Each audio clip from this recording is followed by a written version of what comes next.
वालेकुम, welcome to my YouTube channel Qasmi CS academy. आज हम अपने chapter number 4 conditional control structure के MCQs डिस्कस करेंगे।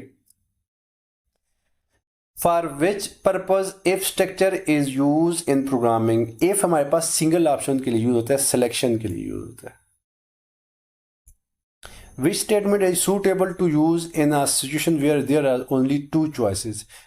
एक ऑप्शन हो तो उसके लिए इफ यूज करते हैं, दो ऑप्शन हो तो उसके लिए हम इफ एल्स स्टेटमेंट यूज करते हैं, दो से ज्यादा हो तो उसके लिए एल्स इफ या इफ यूज करते हैं या स्विच यूज करते हैं।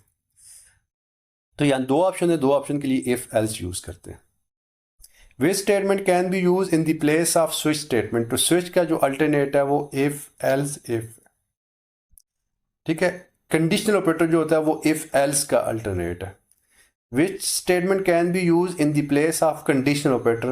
तो conditional operator किसका alternate है, वो if else का। दो ऑप्शन के लिए दोनों यूज होते हैं। Which of the following is a multi selection। तो मल्टी मीन की जब ऑप्शन एक से दो से ज्यादा हो, तीन हो, चार हो, तो उसके लिए हम if else if या else if यूज करते हैं। Which statement is used to exit from the body of switch।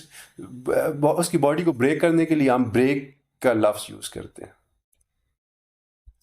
Which are the following selection structure test only equality. Equality हमारे पास यही है कि स्विच का नुकसान के जो इक्वल की बेस पे करती है, बाकी इसके अंदर कोई और रिलेशन ऑपरेटर यूज, इसके अंदर हम कोई रिलेशन ऑपरेटर यूज ही नहीं कर सकते। Which are the following help to determine the flow of program. तो हमारे पास वो होता है control structure.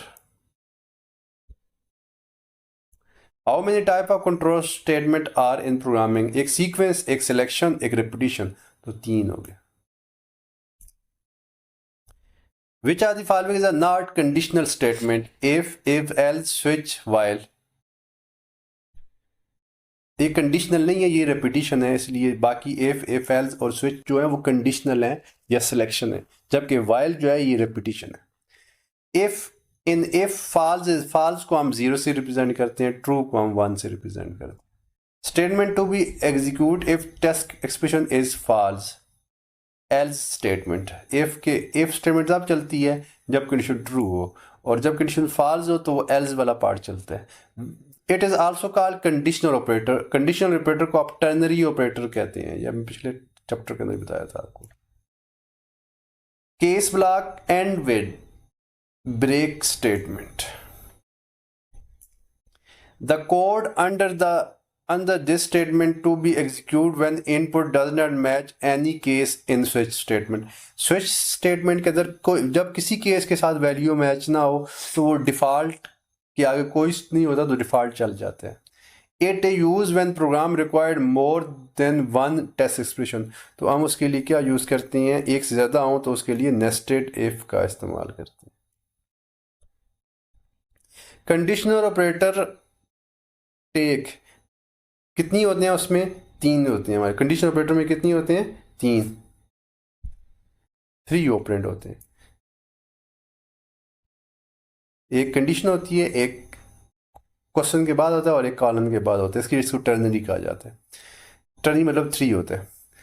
In if statement test expression is return within, हमेशा कंडीशन जो लिखी जाती है वो पैरेंथेसिस के अंदर लिखी जाती है। In if statement true is represented, true को आप 1 से रिप्रेजेंट करते हो। Which are the following the valid. अच्छा, केस के आगे कोई वैल्यू लिख सकते हो, या तो इंटीजर वैल्यू लिख सकते हो या कैरेक्टर वैल्यू लिख सकते हो। इसके अलावा ना फ्लोट वैल्यू लिख सकते हो, ना आप रिलेशन ऑपरेटर यूज कर सकते हो। तो इसलिए इसका ऑप्शन क्या होगा, केस 1 ये भी ठीक है, केस ए ये भी ठीक है, दोनों ऑप्शन ठीक है। ठीक है, ये भी ठीक है, ये भी ठीक है, लेकिन ये वाले दोनों ऑप्शन के हैं गलत है, क्योंकि इसमें रिलेशन ऑपरेटर यूज हुआ है, यहाँ पे फ्लोटिंग पॉइंट यूज हुआ है। तो ये पॉइंट याद रखिएगा। तो उम्मीद करता हूँ कि आज के लेक्चर की आपको समझ आई होगी। अगर आपको लेक्चर की समझ आई है तो मेरे चैनल कासमी CS अकेडमी को सब्सक्राइब करें।